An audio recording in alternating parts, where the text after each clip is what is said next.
Hi friends, welcome to our channel commando talks. అందరూ ఎలా ఉన్నారు? బాగున్నారా? ఓకే.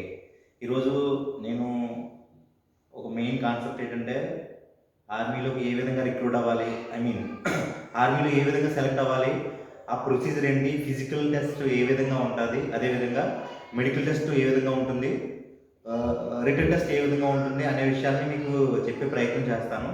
సో నేను చెప్పిన విధంగా మీరు ప్రాక్టీస్ చేస్తే ఖచ్చితంగా ఆ ఇండియన్ ఆర్మీలో సెలెక్ట్ అవ్వడం అనేది పెద్ద విషయం కాదండి. ఎందుకంటే నేను ఒక ఆర్మీలో రిటైర్డ్, నేను కూడా ఆ ప్రొసీజర్స్ చేశాను. నేను కూడా ఆర్మీలో సెలెక్ట్ అవ్వడం జరిగింది. అవి ఏ విధంగా ఉండాలి, ఏ విధంగా దానికి వర్కౌట్ చేయాలి, మీరు ఏ విధంగా ముందుకెళ్ళాలనే విషయాన్ని మీకు క్లుప్తంగా మీకు ఈజీగా ఏ విధంగా చేయాలనే విషయం మీకు చెప్తానండి. మనం లేట్ చేయకుండా మన వీడియోలోకి వెళ్ళిపోదాం. ఓకే ఓకే ఆర్మీలో సెలక్షన్ కావాలంటే మెయిన్ అంటే మీరు ఫిజికల్ టెస్ట్ క్వాలిఫై చేయాలండి.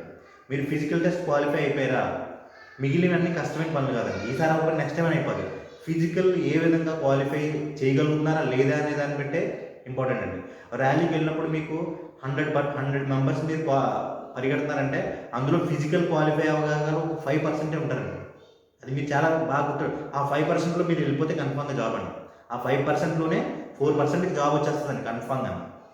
సో మీరు బాగా గుర్తుపెట్టుకోవాలి. మనం చాలామంది అంటారు మీరు అవ్వట్లేదు అని. చాలా వాళ్ళు ఫిజికల్ అవ్వకపోతేనే అవ్వరండి ఆర్మీలో.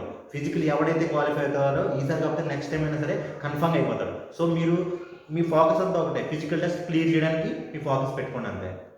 సరేనా? ఓకే. మీకు ఫిజికల్ టెస్ట్ ఏమంటే 1.6 km రన్ ఉంటుందండి. తర్వాత ఏంటంటే చెస్ట్ మెజర్మెంట్ అండి. చెస్ట్ మెజర్మెంట్ ఉంటుంది. తర్వాత మీ హైట్ లేకుండా మీరు ఆర్మీకి ట్రై చేయరు కదా, అది బేసిక్, అది ఓకే. తర్వాత మీకు పుల్అప్స్ అండి. మెయిన్ పుల్అప్స్ మీరు తెలిసి ఉంటుంది కదా. ఈ పుల్అప్స్ అనేవి చాలా పర్ఫెక్ట్ చేయాలండి. అవి కూడా ఏ విధంగా చేయాలి అవి మీకు నేను చెప్తానండి, క్లుప్తంగా చెప్తాను. మెయిన్ ఈవెంట్స్ ఇవేనండి. మీకు ఆర్మీలో సెలెక్ట్ కావాలంటే మెయిన్ ఈవెంట్స్ అంటే ఇవేనండి. అంతకంటే ఎక్కువ ఈవెంట్స్ ఏవి ఆర్మీలో మీకు డిస్టర్బ్ చేయమని ఉన్నాయి. కామన్ బేసిక్స్ అండి. ఓకేనండి. 9 feet ఇచ్చి కూడా ఉంటుంది, కానీ అది పెద్ద ఏం కదా, అంత కన్సిడరేషన్ ఉండండి దానికి. మీకు మెయిన్ రన్నింగ్ అండి. మీరు రన్నింగ్ క్వాలిఫై అయిపోయారా, ఆర్మీలో సెలక్షన్ మీకు పక్కా, మిమ్మల్ని ఎవ్వరూ ఆపలేదు.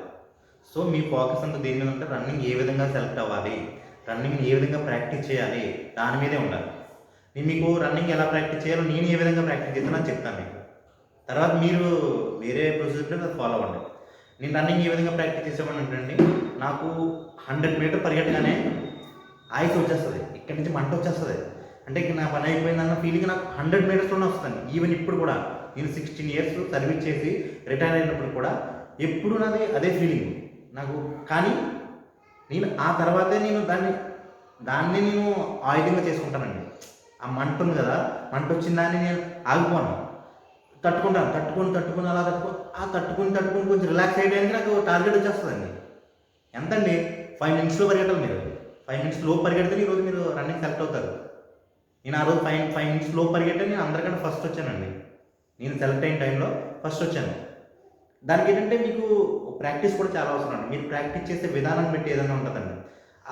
అలుపు వస్తుందని ఆగిపోకూడదండి. ఎప్పుడు మీరు మీ పక్కన చాలామంది పరిగెడుతూ ఉంటారు, వాళ్ళని కంపేర్ చేసుకోకూడదు. ఇప్పుడు మీ టార్గెట్ ఒకటే, మీరు రీచ్ అవ్వడం కోసమే ట్రై చేయాలి. ఎప్పుడు ఎవరు వెనకాల ఎంతమంది పరిగెడుతున్నారు, ముందు ఎంతమంది పరిగెడుతున్నారు మీకు అస్సలు అవసరం ఉండకూడదండి. అది మీకు ఓన్లీ టార్గెట్ అంటే మీరు రీచ్ అవ్వాలి, మీ స్టామినా ఇవ్వండి, మీరు ఎంతవరకు ఈసారి కదా పోతే పోనీ ఎంత ఒక 6 నిమిషాలు నాది కాదని వదిలేయండి, ఒక 5 నిమిషాలు నాది కాదని వదిలేయండి, మీ సెలక్షన్ ఎవ్వరు ఆపలేదు.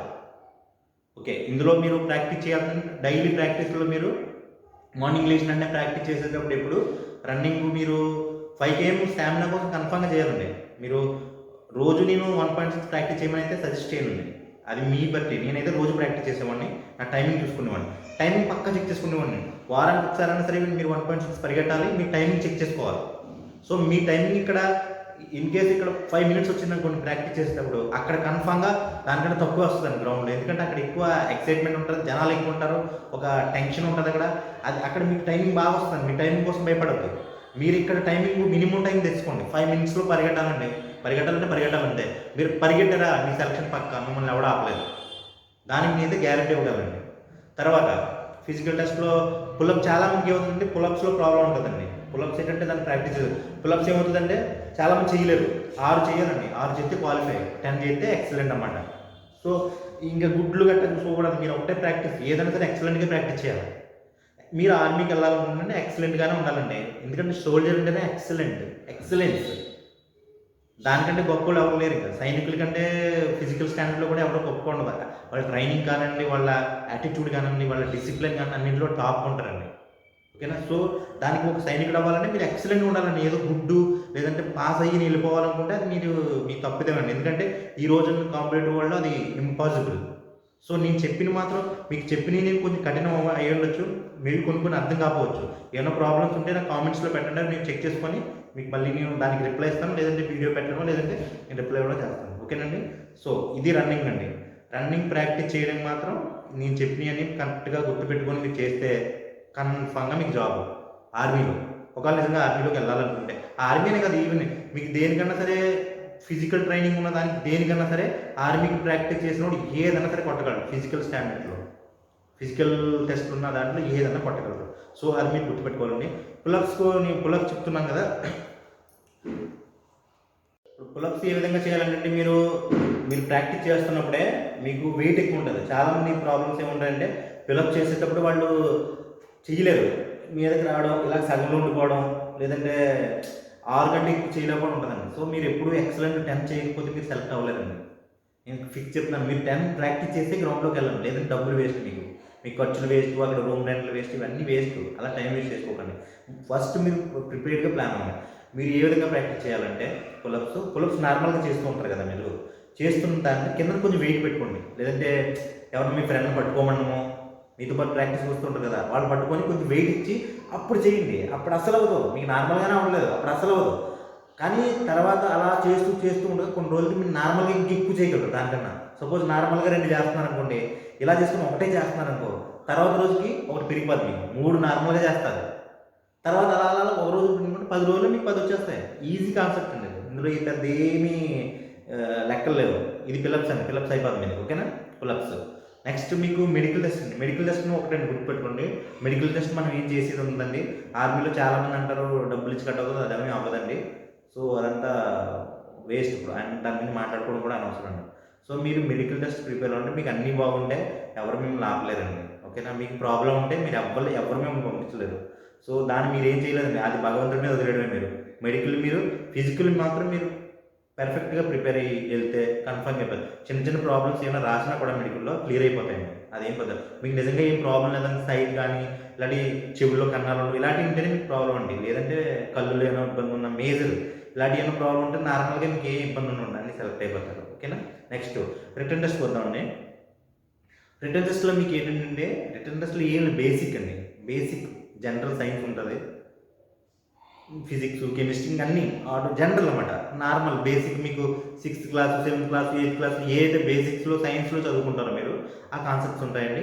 అదేవిధంగా జీకే ఉంటుంది, జనరల్ నాలెడ్జ్, మీకు అందరికీ తెలిసిన విషయమే. కొంచెం లైట్గా కరెంట్ అఫైర్స్, మరీ ఎక్కువ డీప్గా ఉండవండి. కాంపిటేటివ్ ఎగ్జామ్స్లో ఉన్నట్టుగా కరెంట్ అఫైర్స్ ఉండవు, నార్మల్గా ఉంటాయి, అది మీరు క్యాచ్ చేసేయగలరు. ఓకేనా? తర్వాత మన సిచ్యువేషన్స్ ఏం జరుగుతున్నాయి, ఏమన్నా లేటెస్ట్గా ఇంపార్టెంట్ ఈవెంట్ ఏమైనా జరిగినా అదే కరెంట్ అఫైర్స్లో వస్తుంది. అవన్నీ మీరు చూసుకుంటే ఆటోమేటిక్గా మీరు టెస్ట్ క్లియర్ చేయాలి. కొన్ని మ్యాథ్స్ ఉంటాయండి, అంటే ప్యూర్ మ్యాథ్స్ ఉంటాయి, అంటే మనకి ఏమంటారండి సర్కిల్స్ ఇలాంటివి ఉంటాయి, చిన్న ఫార్ములాస్ అండి, ట్రయాంగిల్స్, దీనికి సంబంధించిన ఫార్ములాస్ ఈ టైపు ఇస్తారన్నమాట. మెన్సురేషన్ అనేది మీకు సమ్స్ కట్ ఇవ్వడం జరుగుతుంది. సో ఇది పెద్ద ఇష్యూ కాదండి. ఇవన్నీ నేను ఒకటే చెప్తానండి, మీరు ఫిజికల్ టెస్ట్ క్లియర్ చేస్తే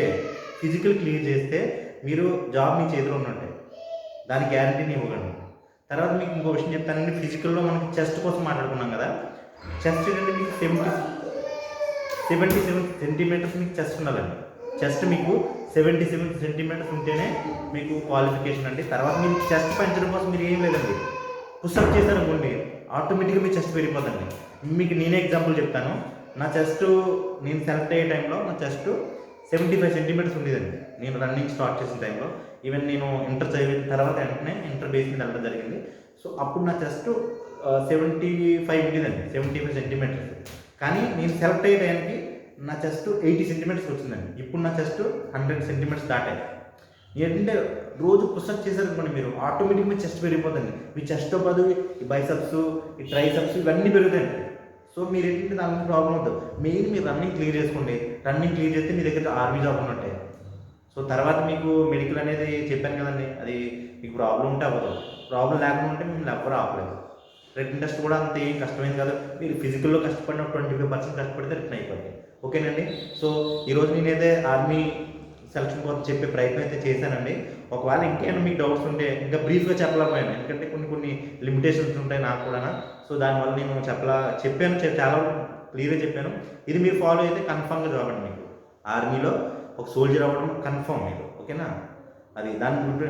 సో నా వీడియో మీకు నచ్చిందని అనుకుంటున్నాను నేను. ఒకవేళ నచ్చితే సబ్స్క్రైబ్ చేయండి, షేర్ చేయండి. అదేవిధంగా నన్ను సపోర్ట్ చేస్తారని మనస్ఫూర్తిగా కోరుకుంటున్నాను. జై హింద్, జై భారత్.